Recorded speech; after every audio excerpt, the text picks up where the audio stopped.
So for those of you who don't know, our exhibit this month is called Who's Your Buddy?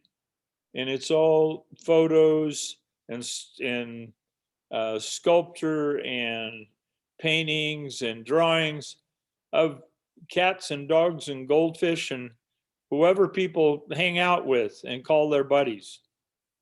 And so I asked the folks at Center for Wellness if they would want to do a program on emotional support animals. And Kate and Eva signed on. So Eva Oveson and Kate Forster are presenting the program, and they have a guest with them.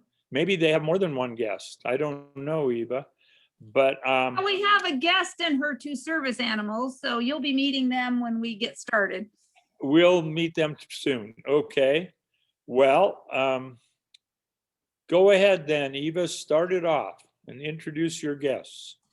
I'm Eva Oveson, and I work with Kate over in that square. I feel like Hollywood Square.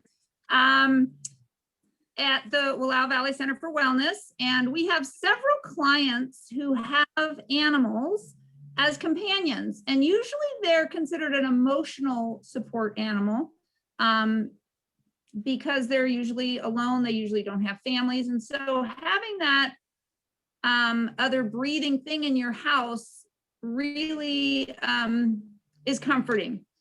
So most of our clients that have critters are emotional. This is my friend AK. Somebody was admiring Kate's mask. AK is a seamstress and made all of the team very fun masks. And Kate's got her dog mask. AK is very talented. She had volunteered to share her story of her support. She actually has support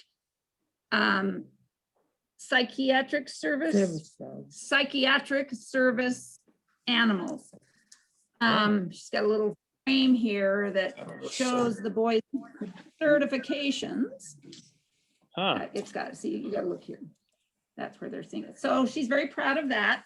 And she has her two boys, and what she's gonna do is kind of share her, what her diagnosis is, why she her mental anxieties and what she has and why she has the dogs and what the dogs do for her. So if you want to share your diagnoses and tell us a little bit about what the dogs do for you. So they're both service dogs. And can you hear her? Yeah, the rest of us should mute our. Okay. Go ahead. So they're psychiatric service dogs, and my diagnosis is complex PTSD, and then I had a severe TBI and other concussions. And so I trained my dogs to, and plus they also learned themselves how to, so like they tell me when it's bedtime, they tell me when it's time to eat, they get me out of the house. At night, they alert me before I freak out from a bad dream. They guard me when I'm in the shower, just stuff like that. They alert me before, so when my PTSD starts to key up and I start to get too anxious, they will get on my lap and just be persistent and being in my face and kissing me until I calm down. With my nightmares, they'll wake me up before I get freaked out, and they'll lay across my chest for Jackson the beagle. And here, Jackson, come here. This is Jackson. So look here. He's sleeping right now because he's tired. I've had him working for 3 weeks now, and they're kind of tired today. How old is Jackson? Jackson is 5, and he has been my service dog since he was like 3 years old. But this is Jackson. And he's the only beagle that does not run after a scent. and he does not bay. So people ask me that know us, how do you have a beagle that doesn't run away and stuff? And he's just a different kind of beagle. He's really a psychiatric service dog. And he's really, really good at what he does. And he's really persistent. So you cannot ignore him He's because stubborn like a beagle. yeah, he's stubborn. The other dog, about Come here, Max. AK lived in residential for many years and was able to move independent living because of what the dogs are able to provide for her in her security level and her decreasing of anxiety, so she doesn't go off the rails. Max here is 14. Max has been with her for a long, long time. He actually, Max, when I had my severe head trauma, and the only thing, I was unconscious for over an hour. And when I first woke up, all I would say is, where's Max? Where's Max? So I was in the hospital for 23 days. And they allowed Max right away to come into the hospital twice a day. And they would put him on my chest and try to get me to, I wasn't in a coma, but I just couldn't remember anything. So I didn't know I was supposed to eat or anything like that. So they would put him on my chest and try to get me to kind of re-recognize with her history, because she had a TBI with traumatic brain injury and lost a lot of her memory. And that was Max was one thing I thing that she remembered. remembered. And so he kind of helped her to come out of that state, as well as encouraged her to get back into life and to walk and to eat and take care of herself. So these two boys have been instrumental in AK's independent living now. And how long have you been living in your own apartment? I've been living on my own now for 3.5 years. And my last counselor told the housing that if it wasn't for both my service dogs, there would be no way I could live independently, and probably no way I could even exist at all. So, and I make them work, and Jackson brings me my medicine, and for my anxiety and stuff, he will bring me my medicine and bring me my shoes or his leash when it's time to go outside.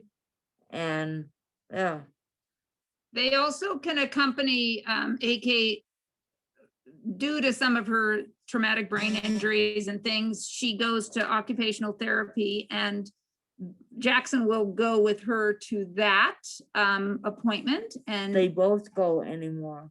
So you can have 2 psychiatric service dogs to do either different tasks or to take turns doing one task. So at night, one of them will work for 3 or 4 nights, which means they're up by my shoulder and my face. And they're the ones that alert me when I'm having a bad dream or anxiety. And then they'll just switch. And the other one will work for 3 or 4 nights. So that's why I have 2 of them. okay, is there any questions or anybody want to share any of their animals that they have? Kate, you just got a new animal.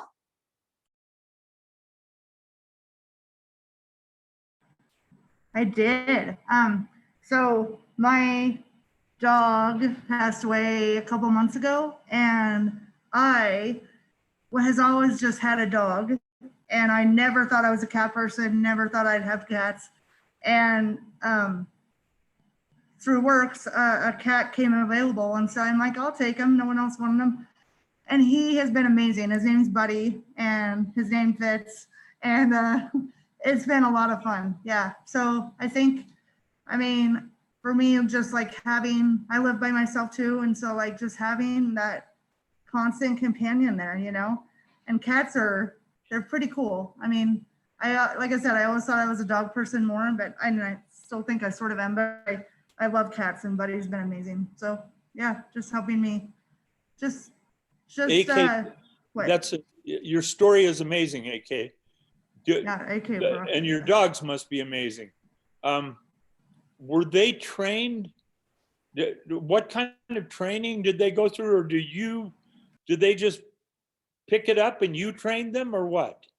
Little bit of both. So Max, after my head injury, if I was, they had me on like sleep medicine, and if he thought I was too sound to sleep, he would bark and alert somebody that he was scared or something, that something had happened to me. And then between me and Max, we kind of trained Jackson, but then they picked up some stuff of their own. So it's a little bit of both. For a psychiatric service dog, they do not have to be trained professionally. You can train them yourself and customize them to your needs. Okay. Wow. And they seem to, the personality, and the beagle amazes me because I had a beagle and they were a pain in the rear end. But Jackson is very persistent, but not, he doesn't get distracted and run off and chase things. He definitely stays with AK. He's also very sensitive to other people. If AK has company or if somebody else is down, Jackson seems to be able to pick up on that as well and will go and lay on them. So I'm not sure what he's got in his DNA that he's able to pick up anxiousness or sorrow. We had a neighbor, AK had a neighbor that had lost a child, and Jackson just hung on to her and, leaning up against her until she finally like reached down and just started stroking him. And it was really an amazing thing to see him pick up on that. So if I go out in the public, if I go even over to a friend's house and somebody shows up and they start to get loud or angry or fidgety or anything like that, they will come sit by me, one on each side. Or if I am calm, they will try to calm the other person down and just go up to that person, and one of them will sit on each side trying to calm that person down. So they're trained for me, but they also work with people, even strangers that they've never seen before. If they're really freaking out, the boys will go sit one on each side of the person. So did you see that Shannon had a question in the chat box? If you want to pick that up, Eva and AK. That's supposed to be Kate's job. Kate, monitor the chat Kate? box. Oh, okay, Kate, you want to pick that up and Sorry, read yeah, the- so Shannon has a question. Are service dogs more accepted in the science, medical, mental health community now, especially emotional support animals? I think so, because I would, so when I was in occupational therapy for my TBI, at first my therapist was kind of hesitant, and then I started taking them and she accepted both of them, and not just because legally they can, but the people are more open to when they see the service dogs and how they act and respond, then they're more accepting. So I have taken Jackson to Winding Waters 3 or 4 times, and they now have a sign up that they accept or welcome service animals and emotional support animals. So, and then Dollar Stretcher down the street said that, he can't say that my dogs are not welcome legally, but he said, your dogs are always welcome. So I think it's a matter of the community learning that service dogs can be good and are trustable and stuff like that. So it's kind of a toss up because it's legally they have to do it. But I think part of it is just getting people used to seeing what service dogs actually do. And I will say that I feel recently there was a very bad rap. I think an AK and I were talking about people who take advantage of that title of service animal, and service animals have more rights than emotional support animals.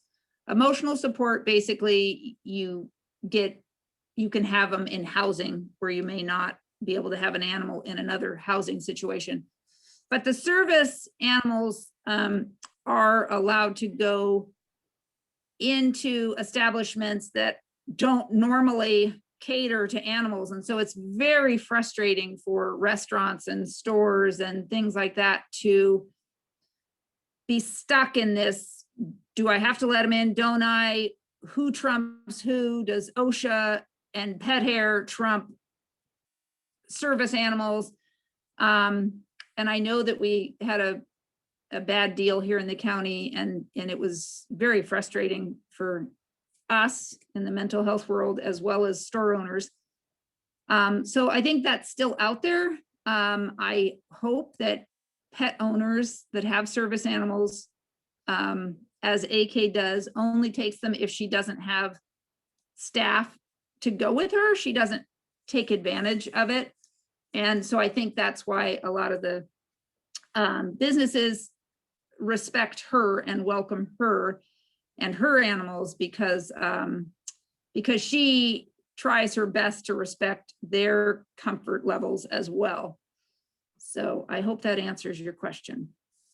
So you just brought up the difference, Eva, between service and emotional support. And I remember, I think Ellen Bishop trained some dogs once as, now is there a formal way of an animal being labeled a service animal rather than just I don't say just, but rather Yes. than an emotional? Well, that's a fine line. When I researched it, there was definitely a very rigid training program. Now you could train your own dog, but it had to go to a training facility and be verified that it met all the criteria. I am not seeing that happening around as much as I would like to see, because legality with the rights of that population of handicap, they're not allowed to ask what your handicap is. They're not allowed to ask for any identification. So it's a real, it's really frustrated. And I wish that there would have to be a more stringent testing like they do with the rescue dogs. I mean, they have to go, and what I read with service animals is that they have to basically have an obedience class. They can't take food from strangers. They are supposed to toilet on cue. I mean, there's a lot of things that I have researched and found are necessary, but I'm not seeing that actually comes to fruition in the world, because there's so many things you can get on the internet. So there's that. So it's hard. You do have to have a doctor's note on any of them, on the emotional support or service animals. I know that, but the training is not as regimented as I am finding the research that I have found. So I'm not sure where that goes. They have to be able to pass the good citizen dog task. They are not allowed to show any aggression at all. to any animal or person. They have to be able to do at least 2 tasks. And so for a physical service dog, if you're blind, they have to be able to lead you. Now, Max and Jackson also know if I am downtown and with my TBI, sometimes I kind of like mentally block out. And so I kind of check out for a while, and I will tell them when I'm down by the book loft, tell them, take me home. And they will lead me home, and they can lead me from Pioneer Guest Home down to the park, to the drop-in center. They know home, they know a few places. And so they do have tasks, but a psychiatric service dog is kind of like a step up from an emotional support animal. An emotional support animal just soothes your emotions, where a psychiatric service dog has to be able to help you with your disabilities. Okay. So how many, Kate and Eva, how many people that you work with have animals of one kind or another, and how important are they to their getting along in the world? I would say, let's see, there's 1, 2, 3, 4, 5. I would say about 9 of our clients are immediate of 24 have emotional support animals.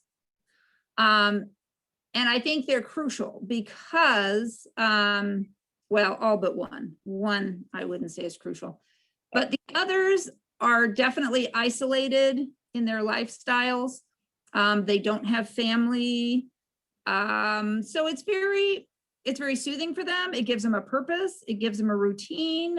They have to have responsibility for something other than themselves, and they can't just sit around down a rabbit hole. It forces them to clean a litter box or take their dogs for a walk, or, because those animals aren't going to let you just ignore them. I mean, even a cat, right, Kate? Even a cat is going to let you know if they need something.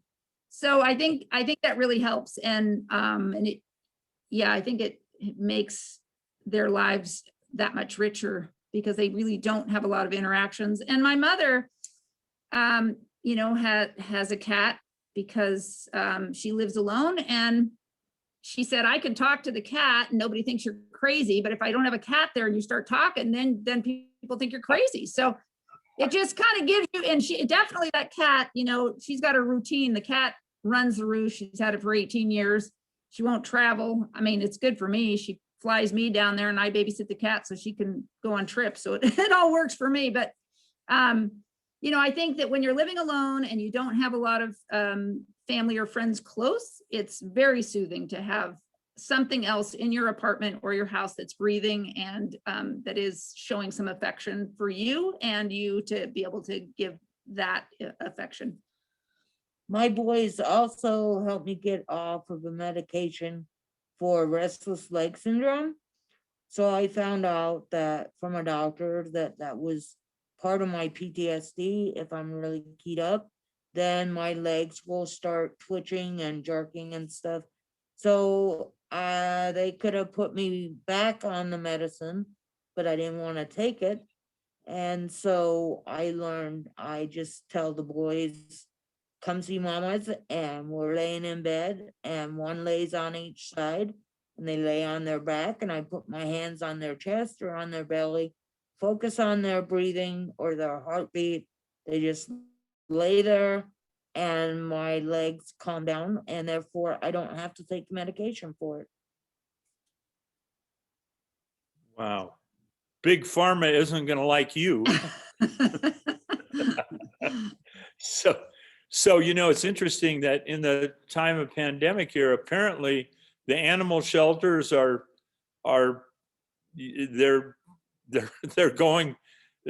getting denuded of their animals, and pet stores and whatnot that, so I think there's a general population need, especially as we're forced to spend more time in smaller groups or by ourselves or at home alone.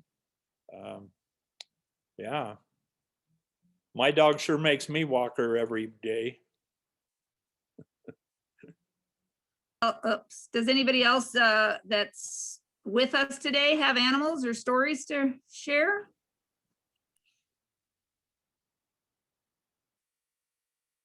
No other animals out there?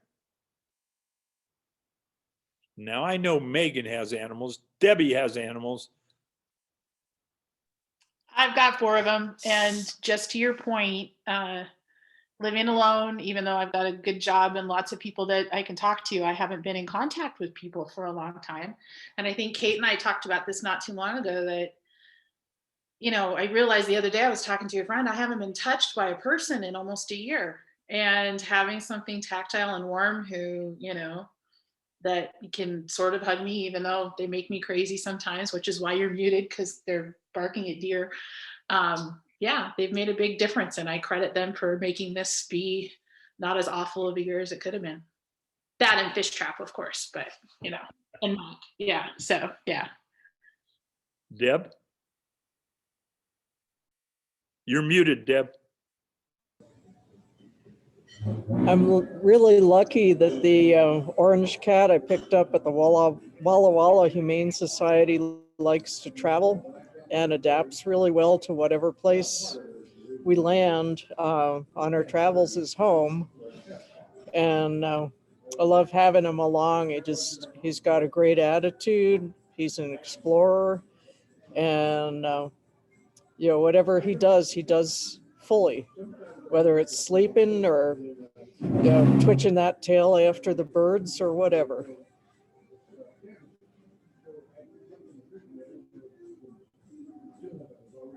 Megan, you know, there's another thing, and that's the homes with families for even having pets with young children or children. I think is emotionally, I think it's important. I've always felt that. Yeah, I think. Megan? Oh, go ahead. Megan, you can comment on that. Having a family and pets. Oh, for Yes. sure. They definitely bring a lot of joy to us. And, you know, when I'm feeling bad, I like to curl up with my animals. I had a dog that he knew when I was feeling bad, when I was feeling sick. I think it comes pretty naturally to a lot of animals to be concerned about their humans and want to take care of them. And but then, you know, you also have cats that kind of control you a little bit. We have this orange cat, and I recently found out that when I wasn't in the kitchen, well, he would go in the kitchen with each family member and talk them into giving him some cheese. And I realized that we were going through a lot of cheese because this cat was very convincing that he needed cheese. So now we got him some healthy treats so he can have that instead of loads of cheddar cheese. But yeah, pets have always been really important in my life, and there's been more than one occasion where I've been very thankful to have you know, they feel like a family member, you know. I think they are. And there's been a lot of times where I'm very grateful to have somebody to turn to when I'm alone.